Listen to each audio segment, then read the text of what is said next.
I would like to call the Committee of the Whole meeting of July 25th, 2022 to order. Good evening, everyone. My name is Tony Bernay, Councillor and Chair of the Planning and Economic Development Committee, and I would like to begin by reading a safety notice. In the event of an emergency, please evacuate the council chambers to the nearest exit through the chamber doors and obey all instructions given, and if assistance is required, please see the clerk. Once you have evacuated the building, please gather in the front parking lot outside of Town Hall. Also, please ensure you place your cell phones on silent or turn off. And lastly, the Town of Lincoln Council meetings are posted on our YouTube channel. Roll call. All members of council are in attendance, either in person or remotely, with regrets from Councillor Pachariva, Councillor McPherson, and Councillor Michaluk.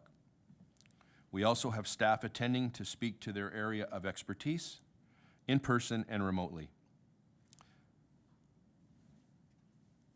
Declarations of interest. Are there any declarations of interest? Seeing none, do members have any amendments to the order of the agenda?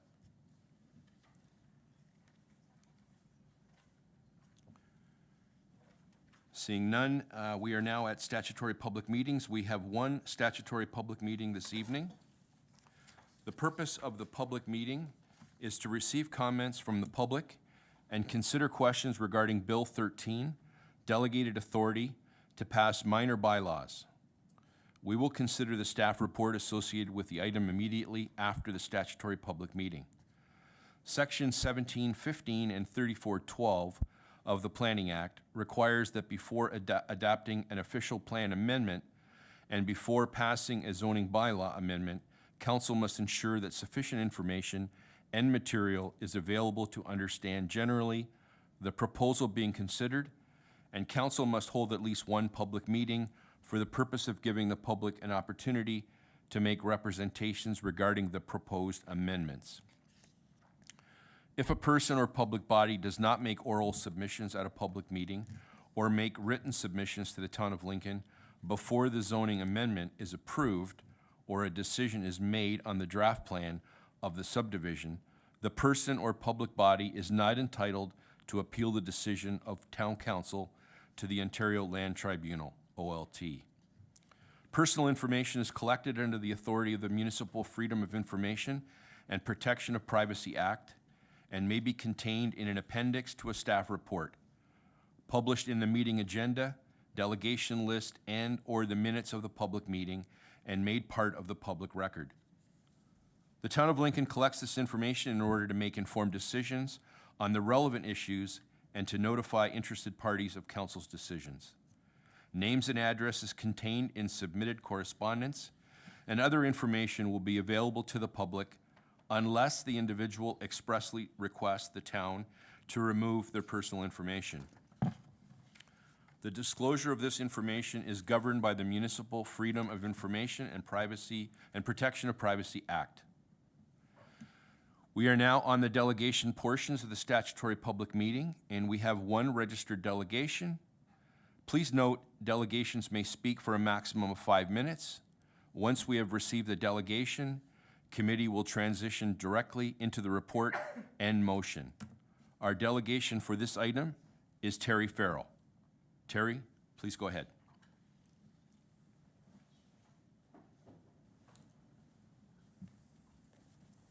Good evening.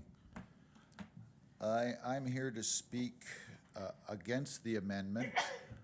I'm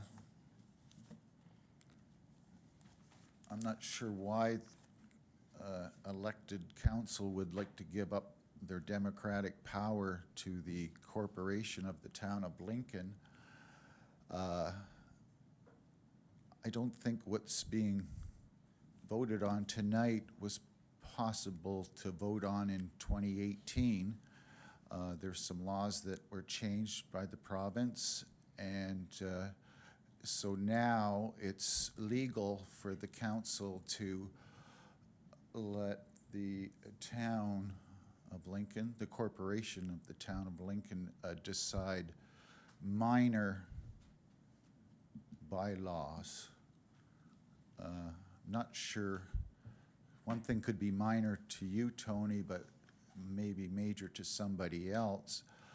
Looking through this report, I was able to highlight many times about affordable housing. So it seems like the key phrase, this is great, let's streamline it and get more affordable housing. It doesn't really explain how that's going to work, but it also, some of these bylaws not only are regarding affordable housing, but they're also talking about market rentals and condos. I would just like to commend the council on how much development you've had in the last short term, especially during a pandemic. There's a lot of development that's coming to fruition. I'm not sure how many of these new buildings are condos or rentals, how much are affordable. I did meet with some people from the town here, and I wanted to know what the definition of affordable was. I used myself as an example.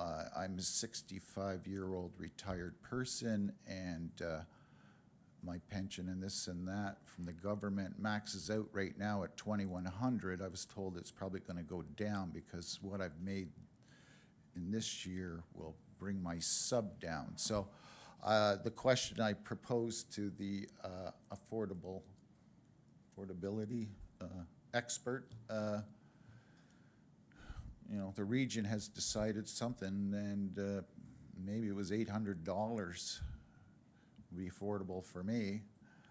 I think for a one-bedroom apartment in this area, it's, I don't know, you probably know better, maybe $1,500. There's a lot of people on disability that maybe are only getting $1,200 a month. So if it's going to make affordable housing better, more available, I would be for that. I don't see how that's going to happen. There's a lot of things there that look like it's going to be a lot easier for developers to remove holding, different things. Excuse me, I haven't. I'm going to request more than 5 minutes as I'm the only speaker here, and some people have offered some information, and I'd like to add that to them. So at this point, I don't know where my 5 minutes is, but when would I request more time? You've got about 2 minutes before you're up, and we do have a full agenda, but we can certainly ask the committee to vote on an extension, but Would you stop my time now while we're discussing this, or? we can do that, yeah? Thank you. So could you go to that? Absolutely. Deputy Clerk? No problem. Through you, Chair, I can put that vote up for everyone to vote on if you give me a moment. Thank you. Point of clarity, Chair, if I may.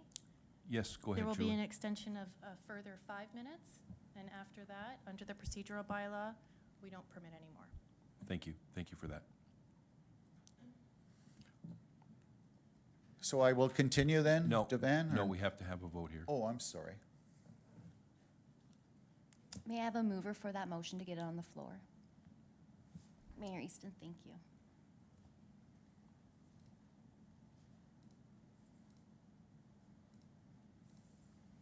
That vote has been open.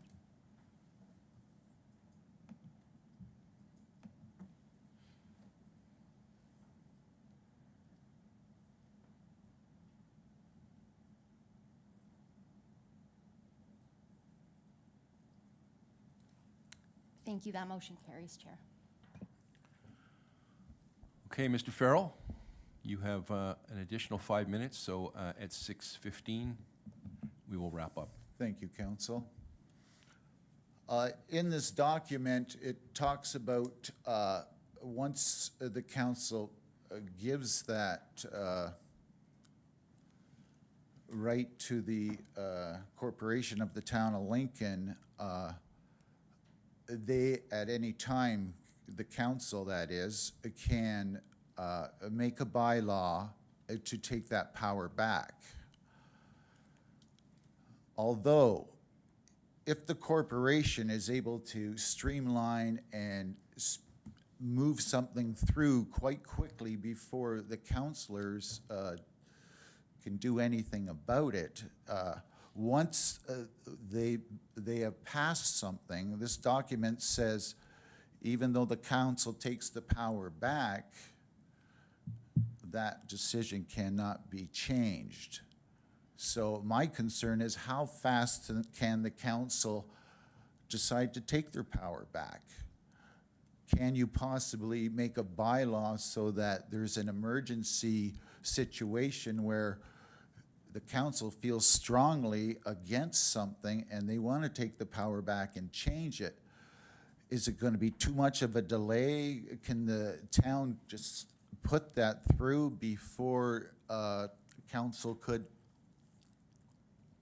have any power on that? That's a concern to me.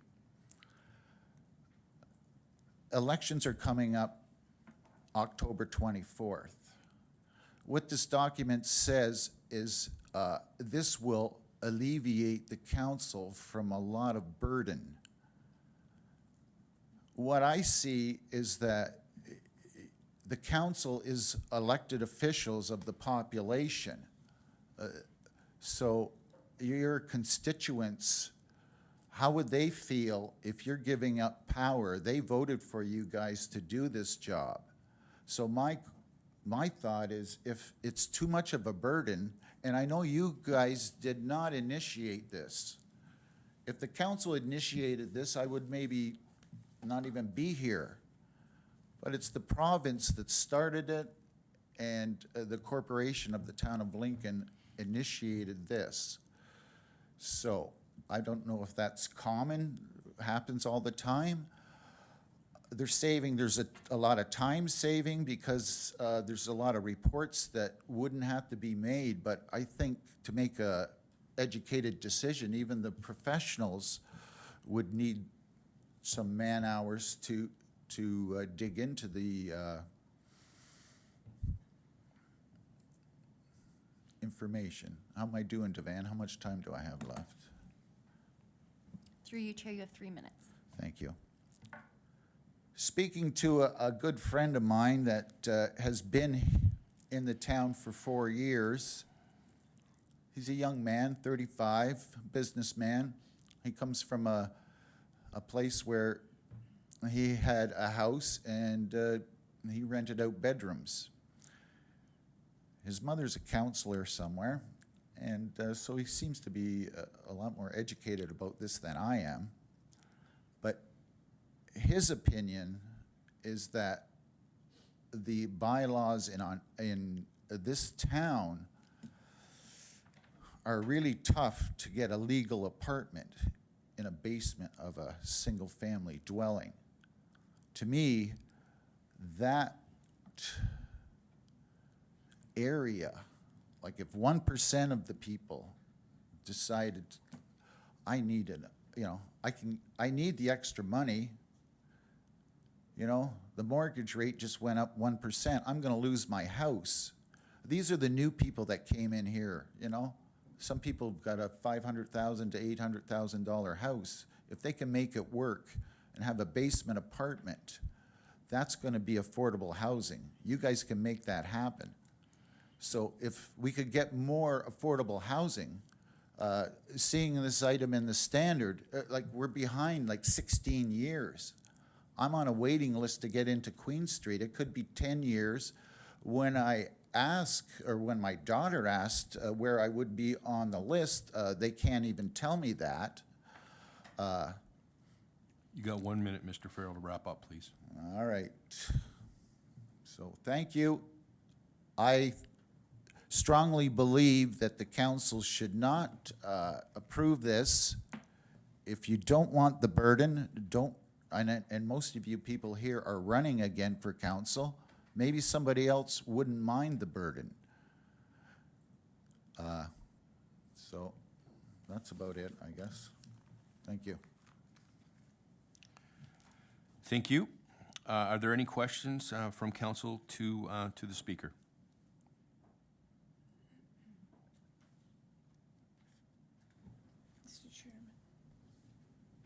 Go ahead, Madam Mayor. Mr. Chairman, I just have a question of clarification first. Mr. Farrell did ask, I believe, 3 questions. I think I got them all down.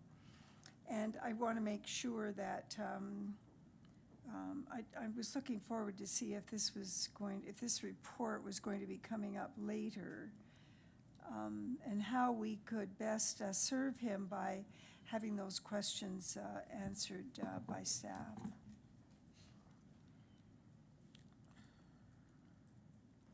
Who would like to respond to that?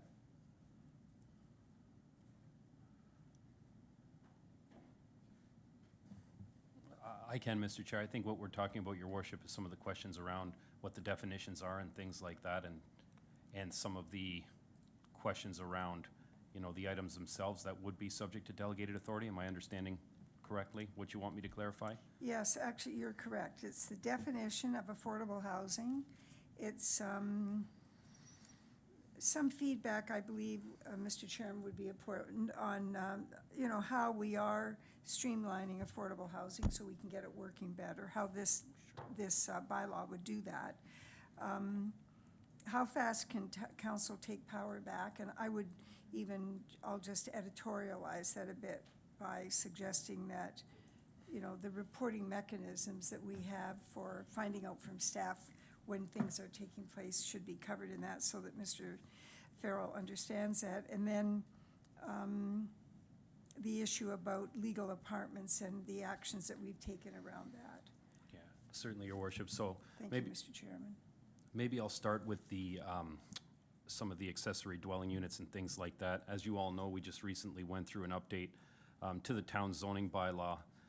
We always had permission built in there to accommodate accessory dwelling units and single detached dwellings, obviously provided that all the building code requirements could be met with respect to these dwelling units for safety and accessibility purposes. But now we've further diversified that permission through our proposed zoning update that's now within the appeal period. We've expanded that to include townhouses and semis as well, further diversifying the types of dwelling units where an accessory or secondary dwelling unit would be possible. So we've opened up some more flexibility in that regard, just acknowledging that to the point of what's been said earlier, that this is an important thing. We need to try to provide a little bit more of a streamlined option, more as of right permissions.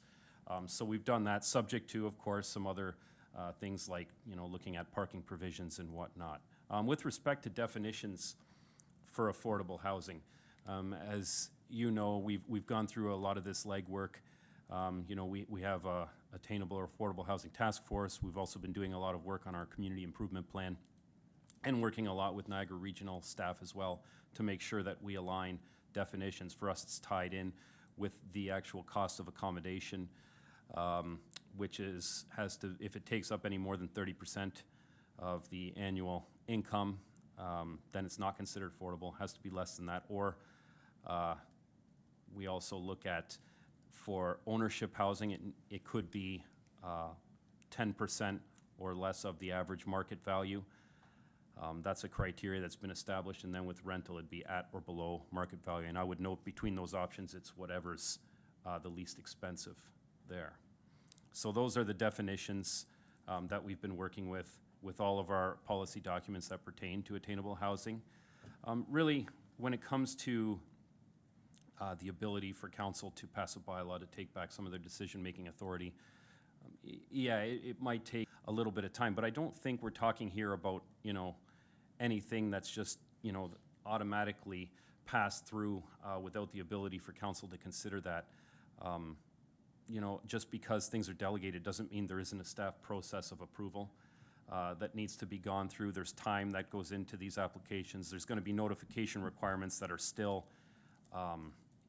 provided to elicit input, not only from residents, but from council as well. So the opportunity to be involved remains there, and there will be lead time for council to, you know, assess their options should they wish to.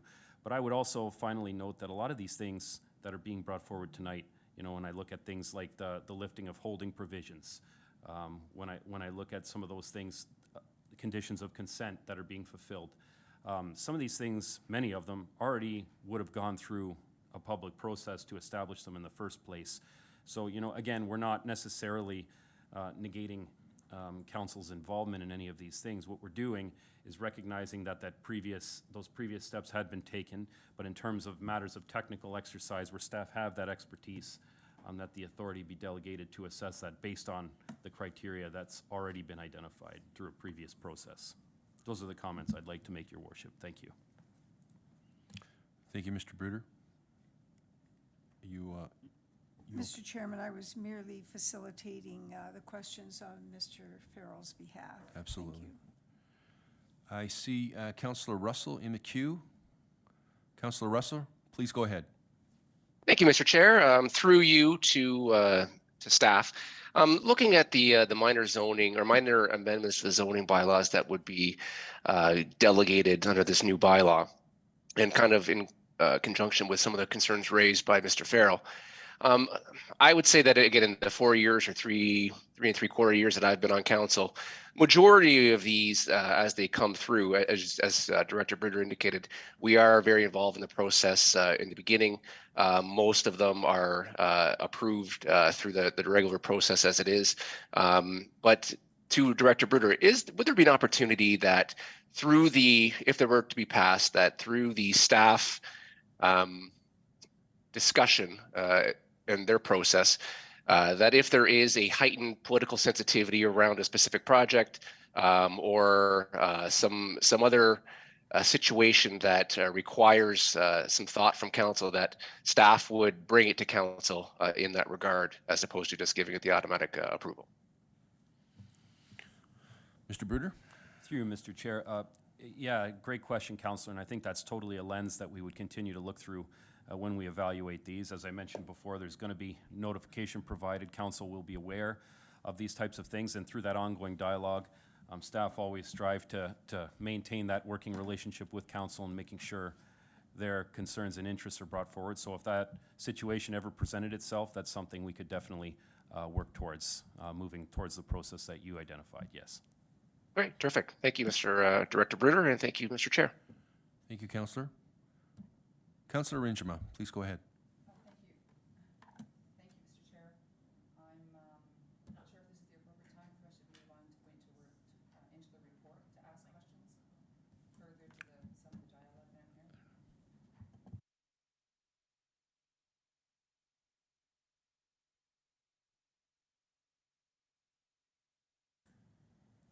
Okay. So I have some questions, but I'm not sure if I should wait until the report comes up, or because there's some points that have been made. It's kind of all, it's relevant, but I'm willing to wait until the report comes up if we want to, because we have to move on to that anyway, I would Okay. imagine. Okay, we'll wait Okay. for that. Thank you. Seeing no other questions, there being no further delegations for this item, I now declare this public meeting to address Bill 13, Delegated Authority to pass minor bylaws, adjourned. And I have a motion moved by Councillor Russell that council receive and file as information the following delegation regarding item 5.1, Bill 13, Delegated Authority to pass minor bylaws, Terry Farrell. I will now ask our deputy clerk to open the vote. Thank you, Chair. That vote is now open.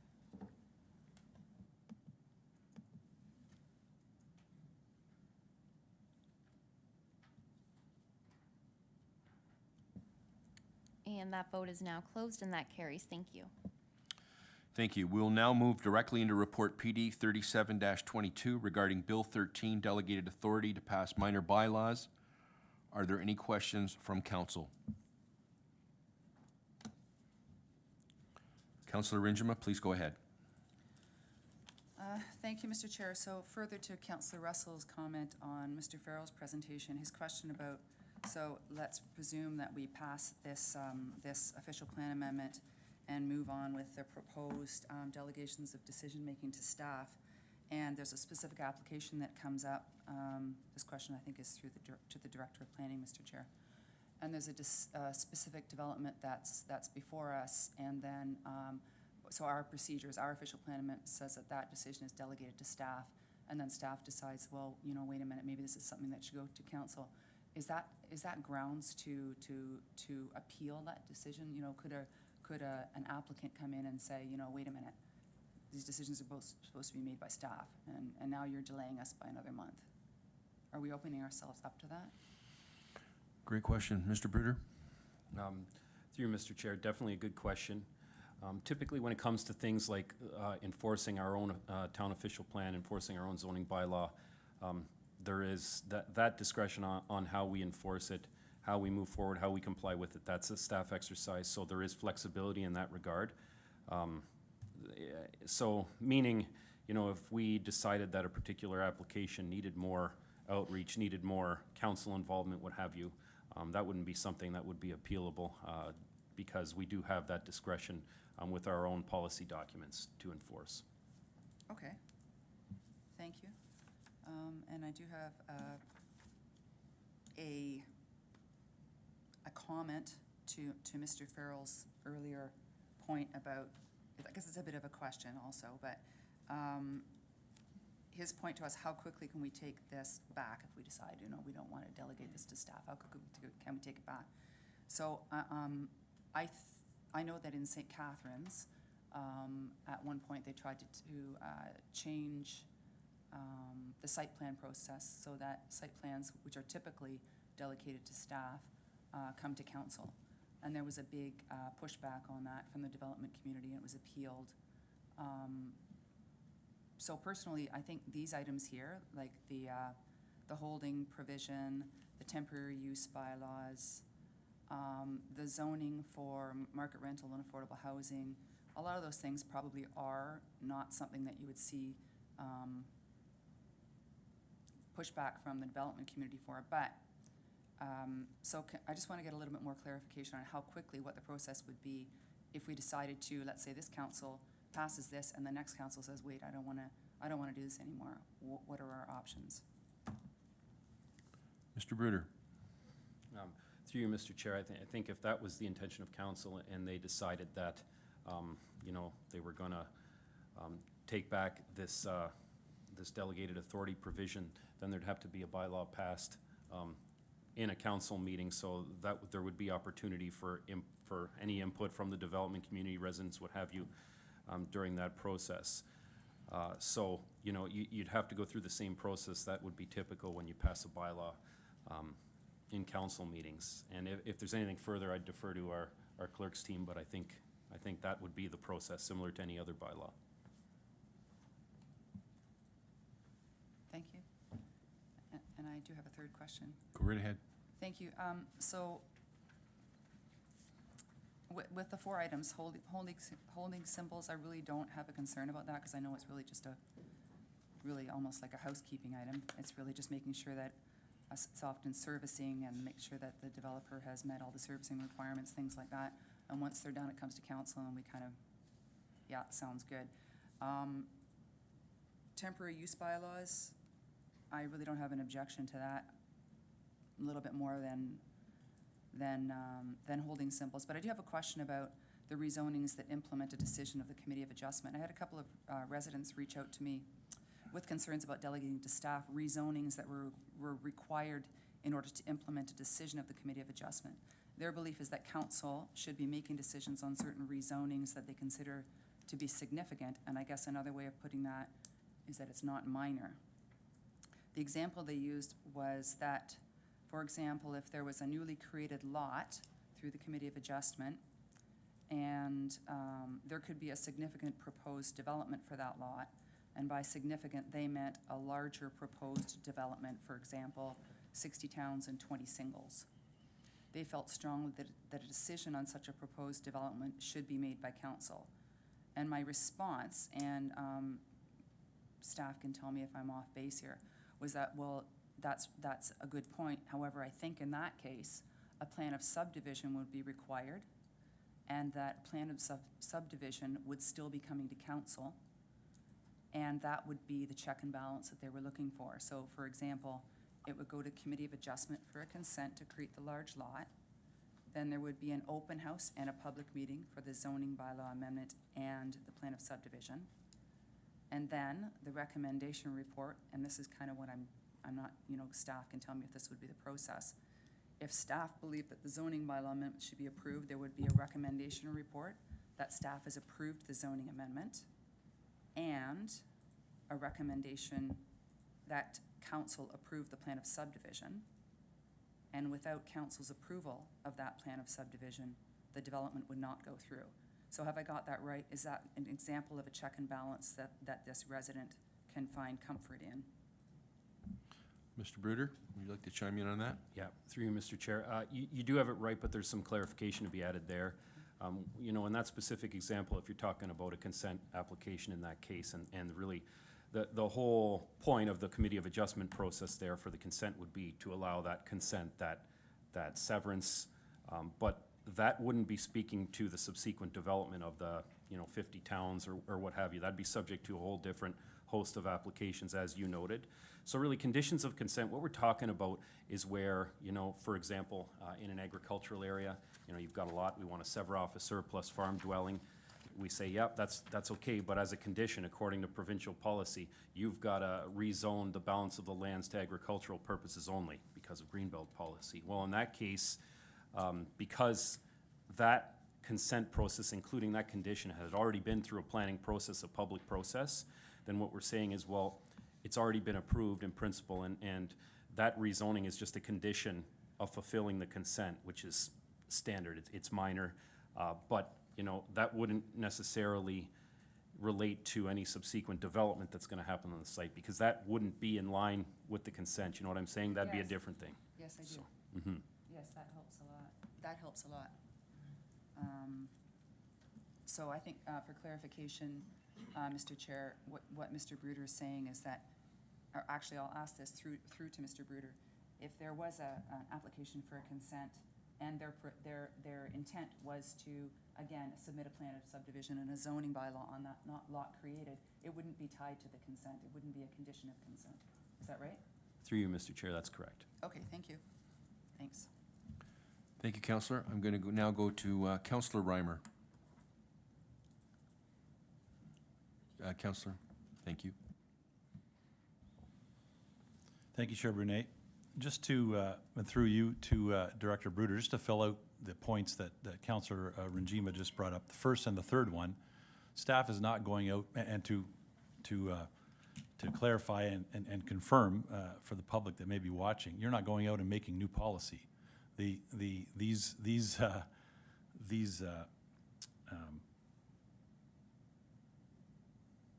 These plans that are coming forward to you are going through the same lens, the same policies that we've received through reports, Greenbelt, provincial, our own policies and procedures here that council has, implemented, like you said about the zoning bylaw that we just finished. So you're not creating policy or sliding something through. You're using the same lens that you always have, and part of those lenses are the stuff that we still have our finger on. Would that be correct in saying that? Through you, Mr. Chair, that's exactly right, Councillor. Yeah, we're not creating any new policy here. And as a matter of fact, when we consider some of these items from a delegated authority perspective, just by virtue of our professional designation as professional planners, we're required to view any of these applications through those exact lenses that you were referencing. So yeah, you're bang on. Yeah, exactly. Okay, thank you very much, Chair Brunet. Thank you, Director Bruder. Councillor. Mayor Easton. Thank you very much, Mr. Chairman. Mr. Chairman, I'd like to refer committee to page 6 on the hard copy. And the second section under the report that looks at the potential benefits to municipalities. And first, I want to clarify with Mr. Bruder that these benefits came from the initial, if they're not part of the bill, that they were included in the preamble from the provincial government. Would that be a fair thing, a fair statement? Through you, Mr. Chair, yes, it would, Your Worship. Sorry? That's correct, yes. Yes, thank you. Well, that's helpful, because I wouldn't want to blame the staff for making a statement that that council doesn't want to, that council needs to have their time freed up In fact, I think that we probably need to make sure that we don't include this in any other documents. And Mr. Chairman, I would say that this whole, the whole purpose of Bill 13 is to create efficiency in moving some planning decisions forward, and that delegation is the tool. So in Lincoln, we talk and we work with staff toward recognizing that we have certain staff that work here that have professional designations. In fact, planning is sufficiently complex enough that we all understand that we need to have professionally designated planners, people that know what they're talking about, aren't going to make mistakes, and know how to make judgments of risk under any circumstances. I believe that we understand that. We may not behave like we understand the nuances of it all the time, but I believe that fundamentally that's why we hire professional staff. And that council also believes that there's a division of labor, and that includes decision-making responsibilities as defined in the Municipal Act. And there's responsibilities and authority that goes on the side of council and on the side of the staff. And as well, there's a certain amount of central control that's shared. And that's shared between council and the mayor and the CAO, not anybody else. And that we provide the framework for the staff to do their work.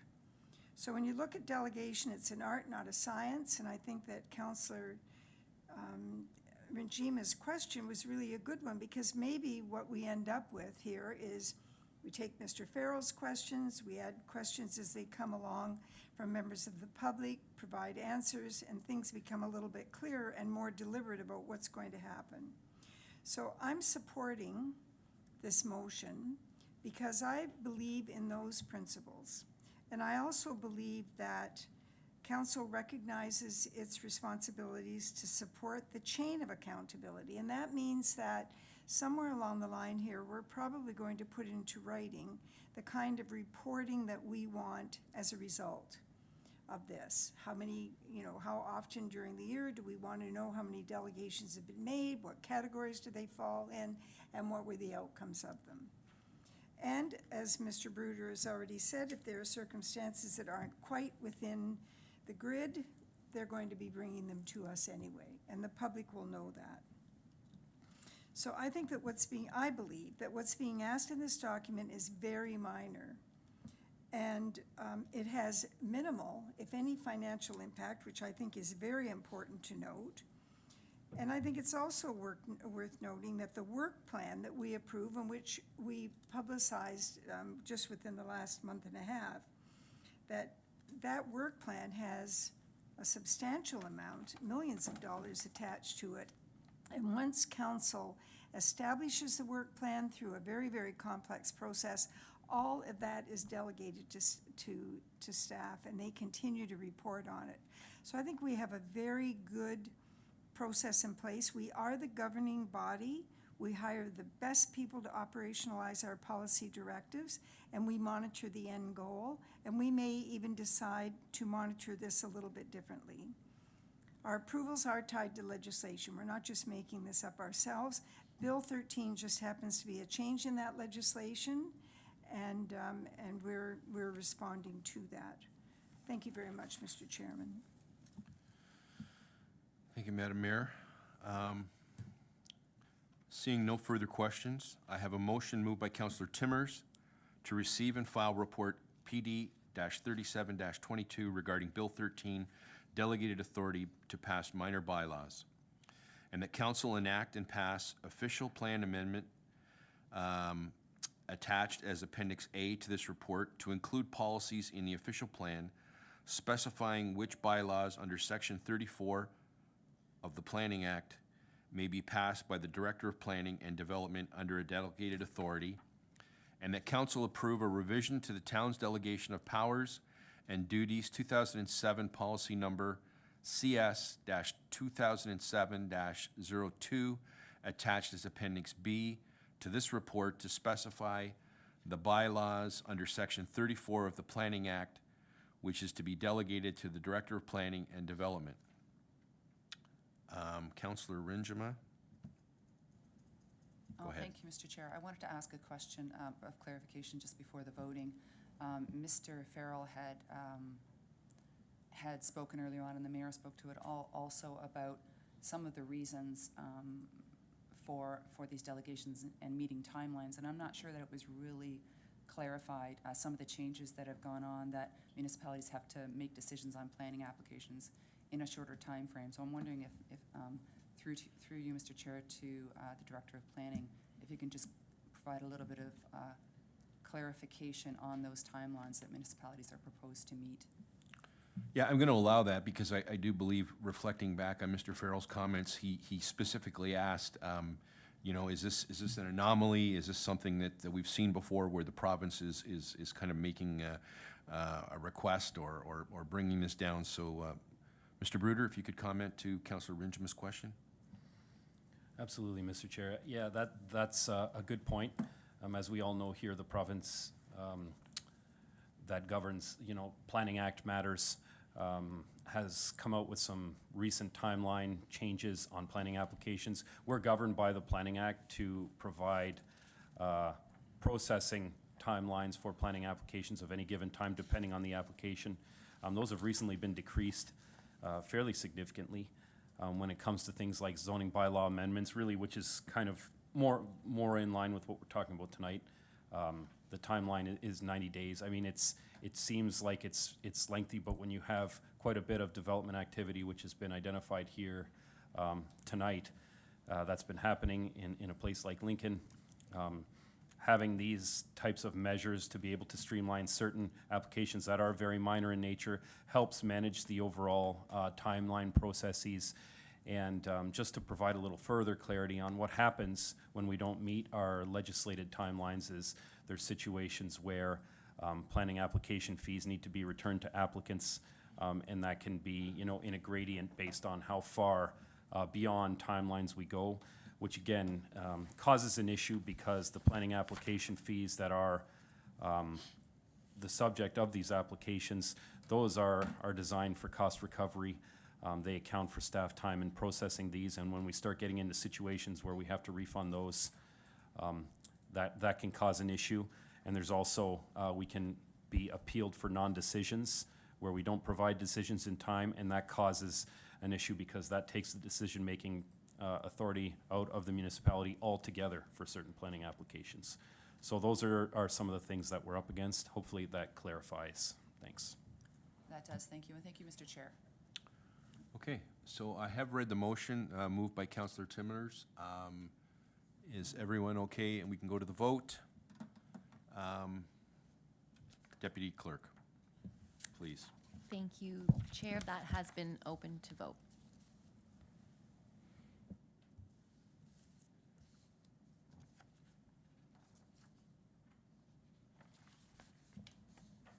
And I will close the vote, and that motion carries. Thank you, Chair. We have now concluded the statutory public meeting section of the agenda and will continue to the consent agenda.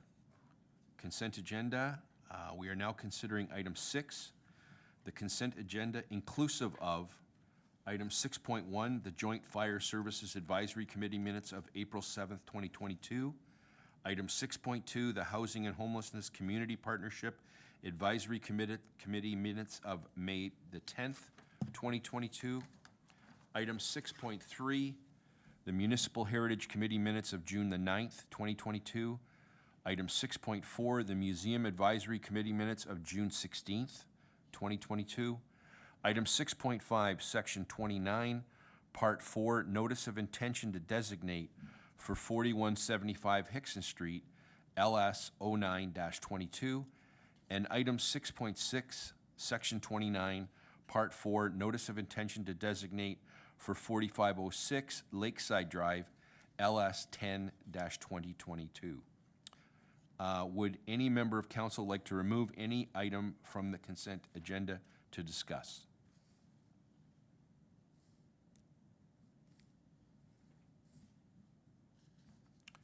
I'm seeing none. Therefore, I have a motion moved by Councillor Timmers that all items listed under the heading of consent agenda for Monday, July 25th be adopted as recommended. Item 6.1, Joint Fire Services Advisory Committee minutes of April 7th, 2022. Item 6.2, Housing and Homelessness Community Partnership Advisory Committee minutes of May 10th. Item 6.3, Municipal Heritage Committee minutes of June 9th. Item 6.4, Museum Advisory Committee minutes of June 16th. Item 6.5, Section 29, Part 4, Notice of Intention to Designate for 4175 Hickson Street, LS 09-22, and item 6.6, Section 29, Part 4, Notice of Intention to Designate for 4506 Lakeside Drive, LS 10-22. And I will now ask our Deputy Clerk to open the vote. Thank you, Chair. That vote is now open.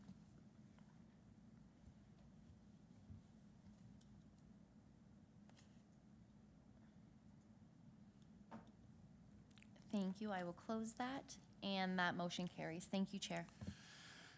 Thank you. We have now reached the Planning and Economic Development Committee agenda. Delegation 7.1, we have no delegations this evening. Item 7.2, under reports, we did have a report, but unfortunately, our presenter has had to cancel late. So this is now the introductory overview of the Downtown Beamsville Heritage Conservation District Study presentation has been deferred to the August 2nd, 2022 council meeting. So there being no additional reports to consider for the Planning and Economic Development Committee agenda, we now have concluded the Planning and Economic Development agenda, and we will now rotate and allow Councillor and Vice Chair Greg Reimer to assume the chair at this time for the Community Services and Infrastructure Committee agenda.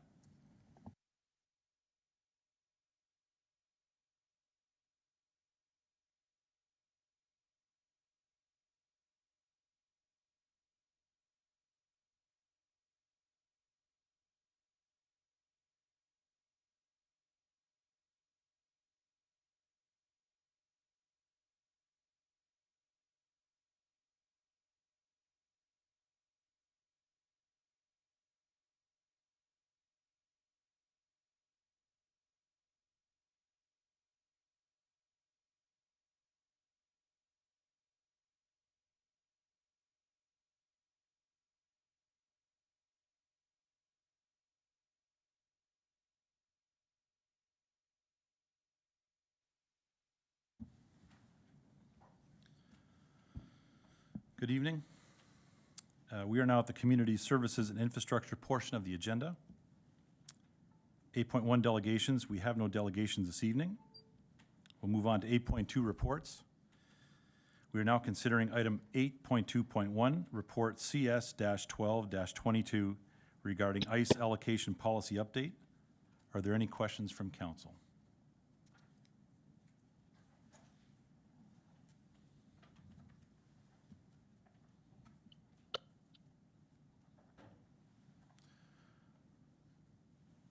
Seeing none, I have a motion moved by Councillor Ranjima that reads, receive and file report CS-12-22 regarding the ICE allocation policy update, and that council approve the revised ICE allocation policy as attached as Appendix A. Deputy Clerk, please open the vote. Thank you, Chair, and that vote is now open.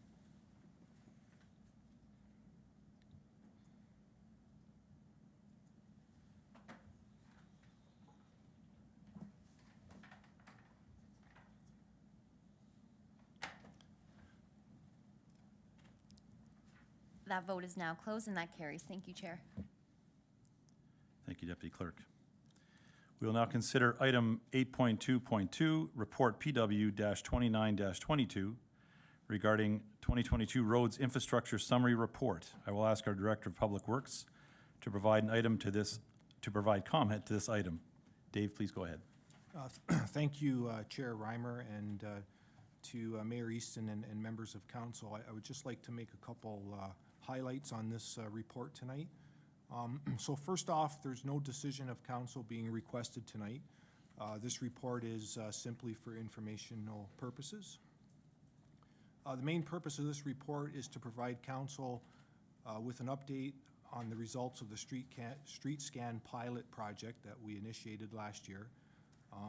This pilot project, we leveraged innovative technology to collect a significant amount of pavement condition data for the entire town road network, so all of our roads, which was used to inform the road needs study update that we're considering here tonight. I'd also like to highlight that the results of the road needs study update are positive. It's showing that the town has made good progress with an overall pavement condition index rating of 72%. So that's a very good rating to be at as a municipality, especially given the size of Lincoln's road network. This is also a reflection of council's commitment to investing in roads across our community. Also, I'd like to note that as part of the road needs study update, comprehensive modeling has been completed to update the town's asset management plan using cost-benefit prioritization principles. And in addition, we also wanted to look at our funding levels. Again, looking at our most recent road condition data and along with updated construction costs that we are currently experiencing. And staff wanted to inform council as part of this report that the findings of the study are recommending that we do increase our funding levels for our annual road resurfacing and rehabilitation program as we look forward to ensure that our current level of service for roads are maintained across the community. Staff advised that further detail on funding will be coming to council as part of the budget deliberations for 2023. And again, that we're not asking for that decision here tonight from committee. So with that, staff are here tonight to answer any questions committee members may have. Thank you. Thank you, Director Graham. Any questions from council? Councilor Brunet. Thank you, Chair Reimer. Through you to Mr. Graham. So this obviously is a good news story that our PCI index has increased by 4%, going from 68 to 72. But I'm just wondering, through you, Chair, when we look at the data, the network that we have under fair, poor, and very poor, running at about 35% approximately. Do we look at this? Do we look at these areas specifically when we're looking at our 10-year capital plan to try to move some of these specific problem areas up? Or just now that we have this new tool to use it and look at our road network, are we looking at it any differently? So I guess that's two questions wrapped into one. Thank you, Chair. Director Graham. Thank you, through Chair to the councillor. Great question. Yeah, I mean, this information is very helpful. This guides a lot of our decision making. It's a very important tool to update our capital plans. We do look at the PCIs, as you were indicating, our condition network, and we do keep, what we want to be doing is making sure that we're investing in the right road at the right time. That's key with our decision making. So again, we want to keep our good roads good. We want to make that investment. And then we also look at the PCI ratings or the roads that are in poor condition, and to balance those bad roads, because we still need to fix our bad roads. So again, we are applying a really a balanced lens, if you will, when we do look at updating our plans. And with this updated information, it's just making our plans much more accurate. Our asset management plan has been updated to reflect this information. Councilor Brunet. Thank you, Chair. Just one follow-up question. So I'm wondering, with this new information, this new data, this new tool that we have, often in the past, I've heard when a resident reaches out and says, I live on a particular street that hasn't been updated, it hasn't been there's been no pavement, there's been no work done for 40 years. Quite often, we hear that the infrastructure, either the water main, the sewer, is in good condition, but the asphalt is not. Is this tool gonna help us in that regard, looking at the big picture, like not only what we see above ground, but what's underground? Through Mr. Chair to the councillor, absolutely, councillor. So, I mean, when we look at this, it's a holistic approach. We want to ensure that we have a good understanding of our infrastructure condition underneath the roadway. And this new information here is giving us really current information on the pavement condition. So the answer to your question, yes, all considerations would be evaluated through that process. Thank you, Chair. Thank you. Councillor Timmers. Thank you very much, Deputy Mayor Reimer and Chair.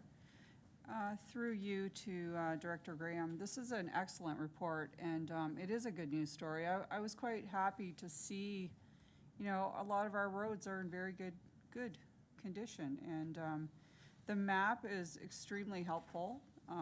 You can see it visually, you know, what streets, what roads, what the condition of them all, and this is a very, very good report and good data. I'm just wondering, how often do you feel that you'll be using that tool and updating this? Is that annually, or like I saw 2017 and then 2021? How often would you be doing this exercise? Through Mr. Chair to the councillor, great question. We want to always be frequently monitoring our road conditions, informing our plans annually. But in terms of a road needs study update, we are looking at trying to do that every 4 years as a minimum. Again, we want to work with current data. It's very important to update your road needs study to really see, you know, how are you doing? How are your road conditions holding up? How are your funding levels? And it gives you a good check on, you know, how we go forward with funding and updating our plans. So hope that answers the question. Yeah, no, that's great. Thank you, Director Graham. Very good report. I guess I was looking at, you know, we have a very small percentage of roads that are in, you know, quite poor condition. It's a very small number. So as they're repaired, then this'll show that in the next update. We will see those roads kind of fall off that have been repaired or fixed, or the changes that have been made. So, but very good report. I really think there's some very good information here for us. So thank you very much. Thank you, Chair. Thank you, Councillor Timmers. First to the big screen, Councillor Russell. Thank you, Mr. Chair. Through you to Director Graham. I know that, again, it's mentioned in the report that there is, at budget time, going to be an ask for an increase in funding for the care of these roads down the road.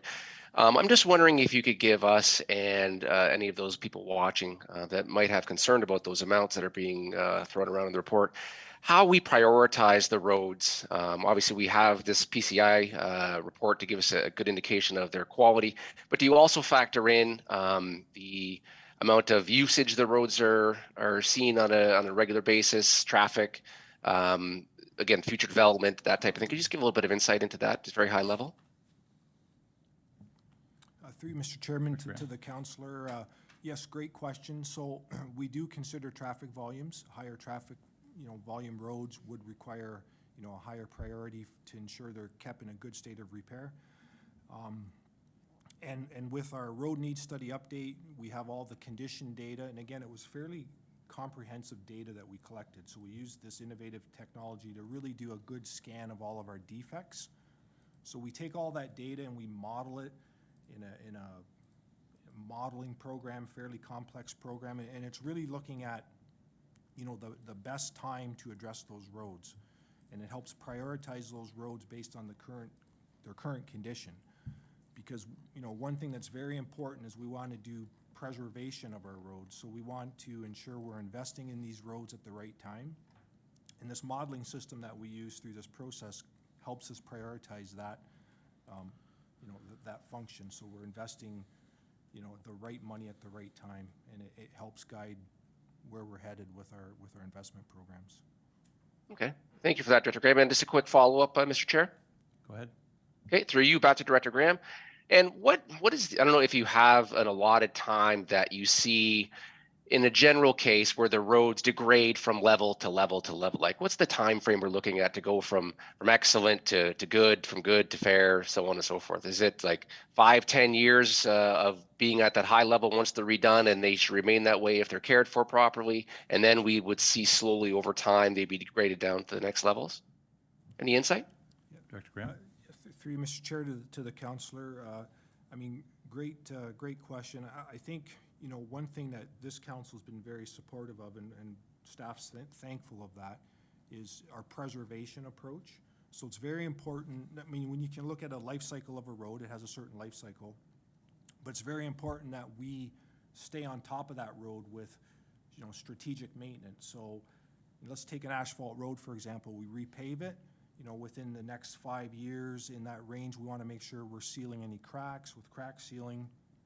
And then when it starts to deteriorate a little bit more, let's say 15 years from that point, we want to make sure we're coming in and resurfacing that road. And our whole objective is to maintain the roads and prevent deterioration that becomes very costly, where you have to come in and rebuild that road, which is your expensive investment. So we really look at the road life cycle. Every road has a life cycle, but there's key strategic times during that life cycle where we have to do preventative maintenance to extend the life of the road. So that's key with this entire program. Okay, thank you very much, Director Graham. Thank you, Mr. Chair. Thank you, Councilor Russell. Madam Mayor, did you have a question? Thank you very much, Mr. Chairman. I think we were all looking forward to this report, and I'm happy that it's here, because we certainly have been investing a lot in a lot of capital in our roads. Mr. Graham, through you, Mr. Chairman, do you have any recollection on what the condition of roads was like back in 2014, 2015, when we applied the special levy for the first time? Through you, Mr. Chair, to Madam Mayor, yes, I believe back in 2014, our road condition index was in the low 50s, like a 58%, before we really allocated funding. So, you know, again, really good progress since that time. So I think what that tells us, Mr. Chairman, is that, you know, even with a dedicated program, there's a significant, you can only move this along so quickly. And Mr. Chairman, I believe in that time frame, there were also some changes in the asphalt mix. Mr. Graham, do you remember that? And I just want to make sure that I'm not operating with misinformation, but I believe that it had something to do with the amount of hydrocarbon that was going to be used in the asphalt mix. And I believe we had some problems for a couple of years with the condition of the roads. Roads just were not standing up. Am I correct in that? Director Graham? Yeah, through you, Mr. Chair, to Madam Mayor. So there was some issues with asphalt, I think, back in the 2014, 2015 timeline in general within the industry. We didn't have a lot of issues ourselves, the town of Lincoln, Okay. luckily, but in the industry there was some issues around asphalt mixes. It was more MTO, I believe, back at that time, but it didn't affect the town of Lincoln. Okay, that's good to have clarified. So, Mr. Chairman, I'm interested to know what the main factors are that are included in the modeling, because I do remember each time we've talked about this that it is, as you say, Mr. Graham, very complex. But could you list 5 factors that, I'm just picking a number, what are the factors that you think are the most important for the public and for council to understand about the decision-making process that you go through? Director Graham? Sure, through Mr. Chairman to Madam Mayor. So, I mean, one of the most important things is we have to start off with good data, detailed data, right? So what happens is we look at all the road condition information that we've collected, And it's put into a modeling system that has standard deterioration curves for that type of road, that type of surface, industry standard. So we basically take our current road condition and we model it against standard deterioration curves that are considered for that type of road, that age of road, that surface type of road, traffic volume of road, et cetera. And that helps predict the deterioration of that particular roadway. And then that gives us guidance on when is the right time to do that road. So that's kind of that modeling projection that's very important. We also build in all the costs, so it's very important. We've seen costs increase over the last few years, so we want to make sure we're working with updated costs to make sure what we're bringing forward is, sustainable in that regard. We're also looking at traffic volumes. So again, I know we chatted about it earlier tonight, but those roads, the main roads, the busier roads with higher traffic volumes would have a higher priority to ensure that they're in a better state of repair. Something new that we've added this year to our road modeling decision matrix is AT, active transportation. So back in 2019, Council went through the Transportation Master Plan process. As part of that, we did the active transportation strategy. And, one of Council's strategic priorities is a focus on active transportation. So we've built that into this modeling. So we have active transportation roads that, have been identified as key routes. So that's also part of this to help give those roads a higher priority. We want to make sure roads that we're promoting active transportation on are in a better state of repair. We're also looking at different pavement strategies, technologies as well through that. So those are a few factors that we could talk about. I mean, another one that's really important, and we've always incorporated, is clustering our road work for economies of scale. We want to make sure if we're paying for a contractor to show up to do a road, let's do roads in that general area to maximize economies of scale for good bid pricing as well. And also what we're trying to do, again, is looking at other construction and other development in that area to make sure we don't want to do a road if there's going to be a development happening that may damage that road, or we're strategically look at where detours might be needed. So that type of lens is on there as well in terms of other activity that may be happening in that area.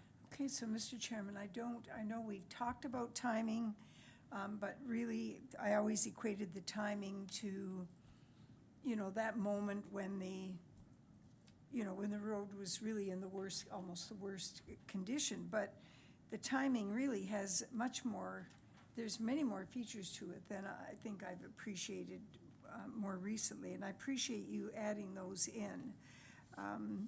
Mr. Chairman, this chart on page 167 that looks at the condition categories, I mean, I feel that we're going to have a little bit of a head-to-head here very soon. 55.9% of our roads are excellent or good, and 24.4% are fair, poor, or very poor, and 0.7 are serious. I think we are going to have to seriously consider the recommendations that you're giving us, Mr. Graham. And so what kind of information then can we expect from you? Maybe it isn't for tonight, and if it isn't, I understand that. Maybe there's another meeting that we'll have where we start to look in a little bit more granular detail about how this information is going to find itself on the same trajectory, and what, whether we're going to have a couple of years, maybe 5 years, where we're really going to have to take some of this into account a little bit more seriously. I guess I'm not going to challenge you with that question now, but if you would just keep that in mind, because I really do see that happening. My last question, and I don't know whether this is for you or for Jillian, for Ms. Harris, the whole business about the environmental factors around what goes into an asphalt mix now, or whether there will be a totally different material that's recommended in the future. Where do you think we're going with that, and do you think it's something that we'll see in the next term?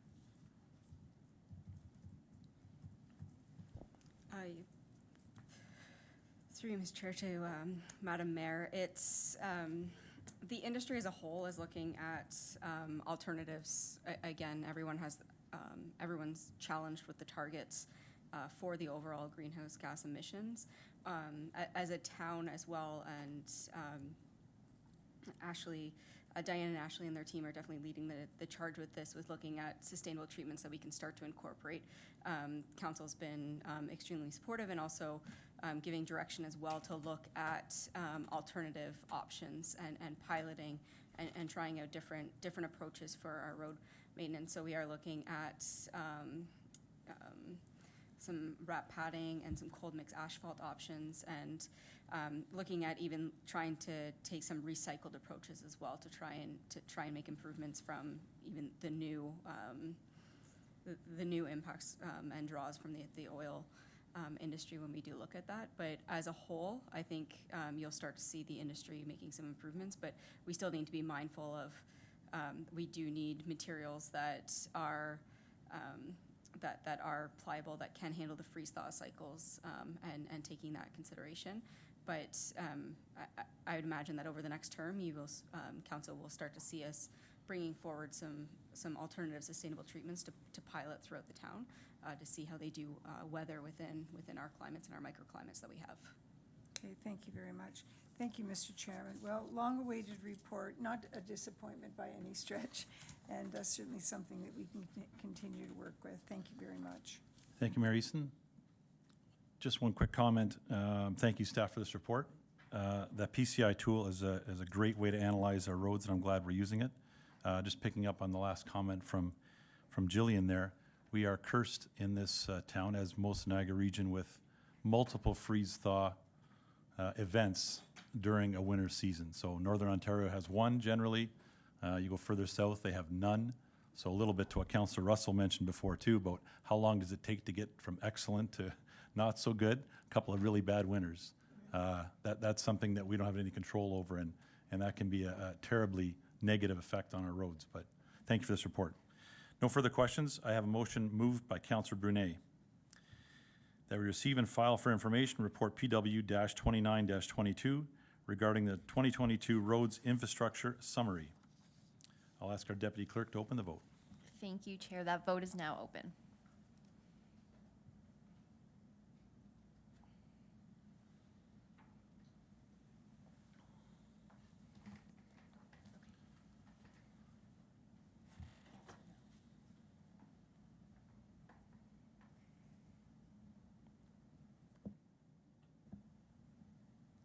Councillor Timmers, are you okay if I cast your vote for you? And I'm going to close the vote, and that motion carries. Thank you. Thank you, Devan. We are now considering item 8.2.3, report PW-28-22, King Street Sanitary Sewer Replacement Tender. Do members of council have any questions?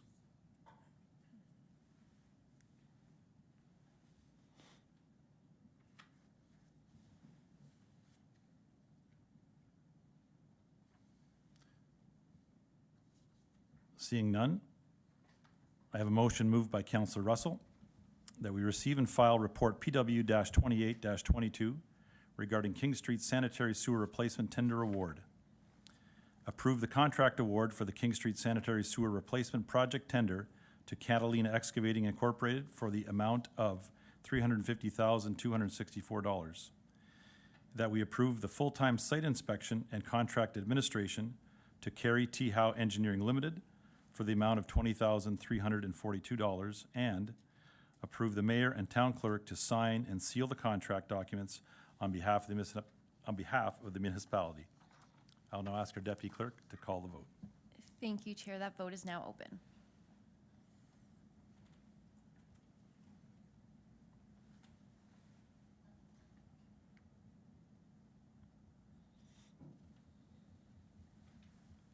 And I'll close that vote, and that carries. Thank you, Chair. Moving on to number 9, confidential items. We do not have any confidential items this evening. Number 10, committee remarks. Do any committee have any remarks this evening?